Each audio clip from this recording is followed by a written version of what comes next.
How to start regulating the crypto market. Now, former chairman of the SEC and CFTC offer 3 steps U.S. regulators should take to make sure crypto lives up to its promise without compromising the fairness and stability of the financial market. Only someone who has been living under a rock could think cryptocurrency market don't need stronger regulation. The implosion of FTX, the collapse of the Terra USD, stablecoin in quote, and the recent bankruptcy of crypto lenders and hedge funds, all causing massive losses to investors, provide ample evidence that digital assets should be regulated just like practically all other financial products and services. Yet there is continued risk that the road to compliance with basic regulatory principles in the US and globally will be rough.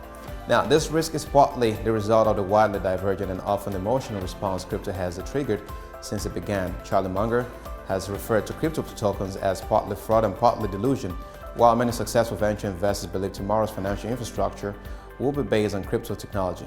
Each camp believes the government should act in furtherance of their view.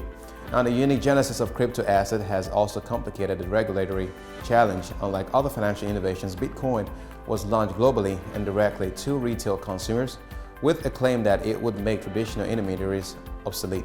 Because financial regulation is implemented on a national basis and largely through intermediaries, this global retail path of emergence has challenged regulators as traditional tools are less effective.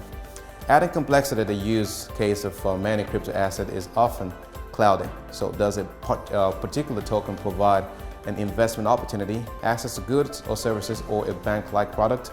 Let's look at securities or commodities. Now, these factors, coupled with our fragmented financial regulatory system, in which multiple regulators have overlapping roles to play, have slowed the application of basic prudential and consumer-focused regulations. Crypto proponents have sought to explore the situations by arguing that a large portion of digital assets should not be treated as securities, but instead as commodities where the spot market has no federal regulator. Now, doubling down, they have characterized the choices not to voluntarily comply with existing regulations as a result of regulatory uncertainty, but the real motivation is avoiding compliance and its costs. They are correct that U.S. financial regulations often is costly, in some cases, in most cases even unreasonably so, and there are areas where regulations should be updated to accommodate new technology, but those have never been excuses for non-compliance, particularly full and fair disclosure that levels the playing field between insiders and purchasers. Now, legislative proposals have recently attracted attention, but the question is whether consensus can be achieved in the wake of FTX.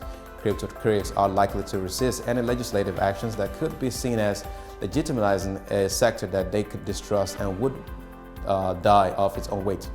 Many crypto enthusiasts believe FTX shows the problem is centralized entities and that aren't faithful to crypto's promise of decentralization and will oppose any affirmation of our traditional rigorous approach. Some proposals in the middle to create safe harbor in some areas and stronger regulations in others could be tainted by associations with the now disgraced Sam Bankman-Fried, the founder of FTX and a proponent of moderate changes. Now, we, two market regulators, one who served under President Obama and the other under President Trump, believe that government action should rest not on one view of the future or another, but on the hard-earned lessons of the past. We also know that a search for a comprehensive plan carries significant waiting for gathered in court risk. Now, the fact is billions of dollars a day in transactions continue to take place, while fraud and thefts in form as old as the bazaar and as young as a computer hack remain common. In our experience, intermediate action is best pursued incrementally, taking complementary steps that are free from challenges, both on authority and principle. So we have 3 recommendations for U.S. regulators. Require all crypto intermediaries to implement the basic customer protection. For all the novelty and promise of a blockchain technology, most crypto trading isn't recorded on-chain, but rather on traditional ledger kept by centralized intermediaries. But these entities claim the product they trade don't make them subject to registrations with the Securities and Exchange Commissions or Commodity Future Trading Commissions, which means that investors' protection rests on state laws written for the telegraph era that are woefully inadequate, particularly when trading and leverage are present. While we believe most of the tokens they trade are securities, we need a path to compliance that doesn't depend on litigating classification questions.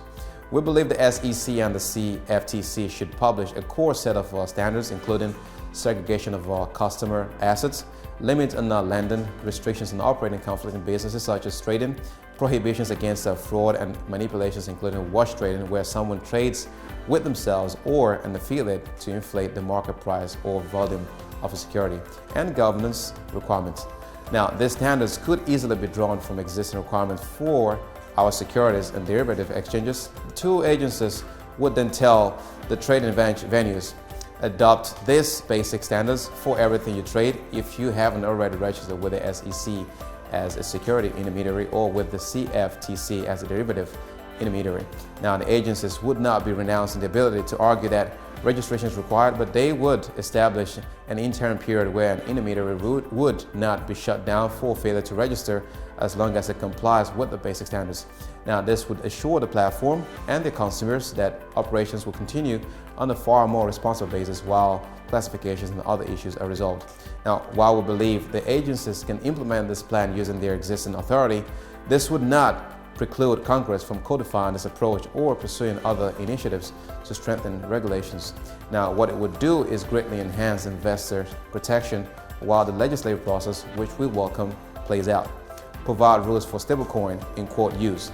Now, stablecoin use has exploded. It is estimated that global daily transactions using stablecoin, which are digital assets that purport to peg their value to national currencies like the US dollar, regularly exceed $50 billion, most of it facilitating crypto transactions. Now, stablecoin may have the potential to improve payment in use cases beyond crypto. But the fact is they lack stability, posing risk of bank-like runs. The fact that exchanges such as FTX offered a yield on stablecoin deposit illustrates the risk presented by interdependencies among stablecoin users, crypto exchanges, and investors. The banking regulators should take the lead in creating a regulatory framework. A subject is written about recently, but the SEC and the CFTC can help by requiring that intermediaries use only compliant stablecoins, bringing an additional basis of stability to trading markets. At a minimum, they must be issued by a regulated entity that holds reserves in cash and high volume quality assets. Now, continue rigorous enforcement of the law. Now, crypto proponents complain about regulations by enforcement, but enforcement is necessary when many in the industry will use any colorable claim to avoid or delay compliance. The SEC's successful crackdown on unregistered initial coin offerings, or ICOs in short, beginning in 2017 was necessary because these offerings flouted the rules for public offerings, often failing to provide even basic financial information or risk disclosure. Both agencies have also brought a variety of actions against unregistered or illegal products, Ponzi schemes, and other scams, and they should continue doing so. But this effort, targeted by their nature, should be supplemented by broader steps of the types we suggest.